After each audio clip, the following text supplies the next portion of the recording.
ஒரு நாள் நீங்கள் தானாக எழுந்து கழிவறைக்குச் செல்ல முடியாத நிலை வந்துவிட்டால், அப்போது பணமோ பிள்ளைகளோ முழுமையாக உதவ முடியாது. இறைஞானிகள் அடிக்கடி சொல்வார்கள், என்னிடம் ஓய்வூதியம் பற்றி பேசாதீர்கள், பிள்ளைகளின் பாசம் பற்றியும் பேசாதீர்கள். ஒரு கசப்பான உண்மையைச் சொல்கிறேன். முதுமை காலத்தில் உங்கள் மகிழ்ச்சி, நீங்கள் எத்தனை ஆண்டுகள் தானாகவே படுக்கையிலிருந்து எழுந்து கழிவறைக்குச் சென்று வர முடிகிறதோ அதை பொறுத்தே இருக்கிறது.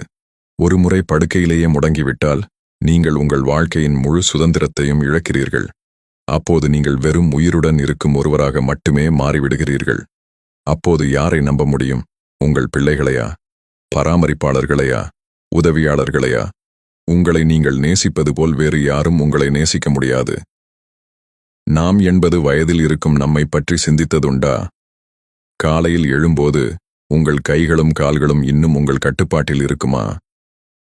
படுக்கையிலிருந்து கழிவறை வரை சில அடிகள் நடப்பதற்கே மூச்சுத் திணறலா? அல்லது எளிதாக நடந்து செல்ல முடியுமா?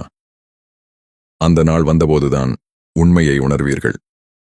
மரியாதை, சுயநிறைவு, சுதந்திரம், தேர்வு செய்யும் உரிமை, மன நிம்மதி, இவை அனைத்தும் இயங்கும் உடலைச் சார்ந்தவையே. நீங்கள் தானாகவே புரண்டு படுக்க முடிந்தால் பிறர் உதவிக்காக காத்திருக்க வேண்டிய அவசியமில்லை. உங்கள் தனிமரியாதையும் பாதுகாக்கப்படும்.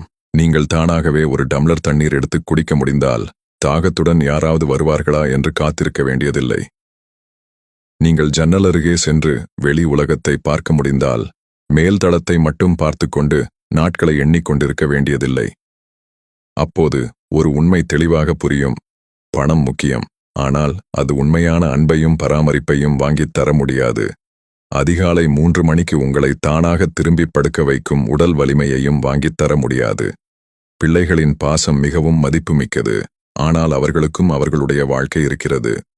குடும்ப பொறுப்புகள், வேலை, குழந்தைகள், கடன்கள் என பல சுமைகள் இருக்கும். அவர்கள் நேரம் ஒதுக்கி உங்களை பார்க்க வந்தாலே அது அவர்களால் இயன்ற மிகப்பெரிய அன்பாகும். எப்போதும் உங்களுடன் இருப்பது உங்கள் உடல்தான். அது நன்றாக இருந்தால் உங்கள் வாழ்க்கையின் எஜமானராக நீங்கள் இருப்பீர்கள். அது செயலிழந்துவிட்டால் உங்கள் உலகமே ஒரு படுக்கையின் அளவுக்கு சுருங்கிவிடும். இது எதிர்மறையான சிந்தனை அல்ல, இது வாழ்க்கையின் மிகத் தெளிவான உண்மை. முதுமை காலத்தில் உண்மையான மகிழ்ச்சி என்றால் தானாக எழுந்து கழிவறைக்குச் சென்று சூரிய ஒளியில் சில அடிகள் நடந்து செல்லும் திறன் இருப்பதுதான். எனவே இன்றிலிருந்தே உங்கள் உடலை உங்கள் வாழ்நாள் நண்பனாகவும் மிக நம்பிக்கைக்குரிய துணையாகவும் கருதி பாதுகாத்துக் கொள்ளுங்கள். வாழ்க்கையில் நாம் சண்டையிடுவது, போட்டியிடுவது, கோபப்படுவது, கவலைப்படுவது, இவை அனைத்தும் தானாக கழிவறைக்குச் செல்லும் திறனுடன் ஒப்பிடும்போது மிகச் சிறிய விஷயங்களே.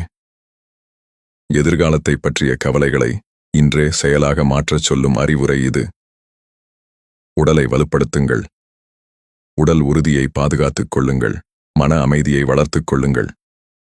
முதுமை காலத்தில் நீங்கள் உங்களுக்கே தரக்கூடிய மிகப்பெரிய பரிசு பணக்குவியலோ பெரிய வீடோ அல்ல.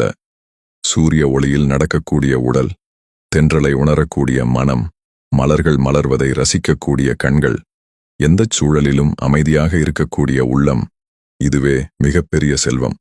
இந்த வலிமையை யாராலும் உங்களுக்கு கொடுக்க முடியாது. நாள்தோறும் உங்களை நீங்கள் அன்புடன் கவனித்துக் கொண்டால் மட்டுமே இந்த அரிய பரிசை உங்களுக்கே வழங்க முடியும். படுக்கையிலேயே முடங்கிய பிறகு இதை உணர வேண்டாம். வாழ்க்கையின் மிகப்பெரிய சொத்து பணமோ பிள்ளைகளோ அல்ல, தானாக எழுந்து நிற்கும் உடல்.